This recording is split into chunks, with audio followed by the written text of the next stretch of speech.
আসসালামু আলাইকুম viewers, birds কিনেমের পক্ষ থেকে শুভেচ্ছা ও স্বাগতম। আশা করি সবাই ভালো আছেন। ভিউয়ার্স, আজকের ভিডিওতে আমি আপনাদের সাথে আলোচনা করব ডিম সহ পাখি কেনা ঠিক হবে কিনা এবং ডিম সহ পাখি কিনলে কোন কোন সমস্যা হতে পারে সে বিষয়ে বিস্তারিত আলোচনা করব এই ভিডিওতে। তাই অবশ্যই ইনশাআল্লাহ আশা করি ভিডিওটি শেষ পর্যন্ত দেখবেন, তাহলে আপনারা ডিম সহ কখনো পাখি কিনলে আর ঠকবেন না।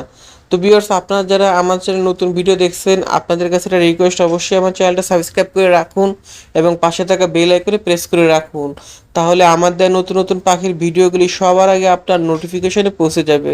আর ভিউয়ার্স, অবশ্যই আপনারা ভিডিওতে একটা লাইক দিবেন। ইনশাল্লাহ আপনারা যত বেশি লাইক দিবেন আমার ভিডিওতে, তত বেশি আমার চ্যানেলটা বড় হবে এবং ভিডিওগুলো অন্যান্য পাখালদের কাছে পৌঁছে যাবে। তো অবশ্যই ভিডিওতে একটা লাইক দিবেন। তো ভিউয়ার্স, অনেকেই আছেন যারা ডিম সহ পাখি কিনতে চান। অনেকে দেখা যায় যে পাখি অনেকদিন ধরে কিনছেন, পাখি ডিম পারে না।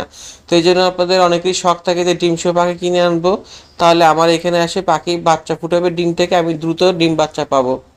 তো আসলে ভিউয়ার্স, দেখা যায় যে এই আসার কারণে বা অনেকে লোভ করে ডিম সহ পাখি কিনে, যে কারণে কিন্তু পরবর্তীতে সে অনেক বড় সমস্যার সম্মুখীন হয়। আজকে আমি ফেসবুকে একটি পাখির গ্রুপে দেখলাম একজন ডিম সহ পাখি কিনে আনছে, কিন্তু তার বাসায় আনার পরে পাখি ডিমে তা দিচ্ছে না।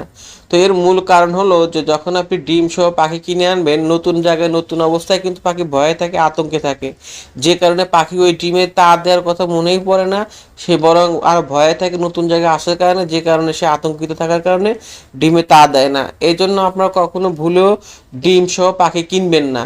যদি পাখি আপনার কিনতে মন চায় যে বাচ্চা সহকারে কিনবেন, এবং যে বাচ্চাগুলোর বয়স বাচ্চিগারের 20 থেকে 25 দিন বয়স হয়েছে, নিজে খাওয়া শিখছে, এমন পাখি কিনে আনবেন। যদি একবারে ছোটো ছোটো বাচ্চাও কিনে আনেন, সেক্ষেত্রে হবে কি, নতুন জায়গায় আনার পরে মা পাখি বাবা পাখি ভয় থাকবে, নিজেরা ঠিকমতো খাবে না, বাচ্চাকেও ঠিকমতো খাওয়াবে না। আর একটা জিনিস দেখবেন, যখন নতুন আপনি পাখি কিনে আনবেন বাজার থেকে হোক বা অন্য জায়গা থেকে, 2-1 দিন দেখবেন নিজের বাসায় পাখি খাবার খায় না, চুপচাপ থাকে বা ভয়ে থাকে। এর কারণ নতুন পরিবেশে সে আতঙ্কে থাকে, যার কারণে সে খাবার খায় না। কিন্তু 2-3 দিন পরে গেলে আস্তে আস্তে স্বাভাবিক হয়, সে নিজে আবার খাওয়া শুরু করে। তো এই জন্য নতুন অবস্থায় পাখি কিনে আনার পরে ঘাবড়াবেন না, পাখি আপনার খাবে ঠিকই, একটু সময় লাগবে। আর যে কথা বলতেছিলাম যে ডিম সহ পাখি কিনলে কিন্তু আপনার দামও বেশি নিবে।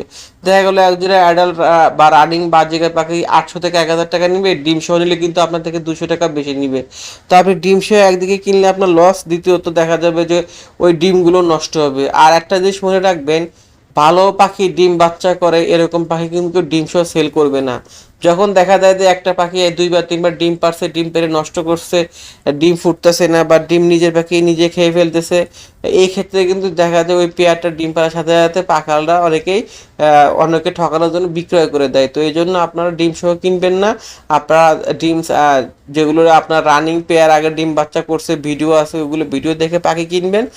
আপনার রানিং পেয়ার কিনে কোনো সমস্যা নাই, কিংবা যদি বাচ্চা সহ পাখি কিনেন, যে বাচ্চাগুলো বড় হয়ে গেছে নিজে খাওয়া শিখতেছে, এমন পাখি কিনবেন। তো ভিউয়ার্স, আশা করি আপনারা বুঝতে পারছেন যে ডিম সহ পাখি কিনলে কী কী সমস্যা হতে পারে। তো ভিউয়ার্স, আবারও আপনাদের কাছে রিকোয়েস্ট করছি, ভিডিও শেষ করার আগে অবশ্যই একটা ভিডিওতে লাইক দিবেন এবং আরও ভালো ভালো ভিডিও পেতে আমাদের সঙ্গেই থাকুন, চ্যানেলটি সাবস্ক্রাইব করে। আজকে এই পর্যন্তই, আল্লাহ হাফেজ।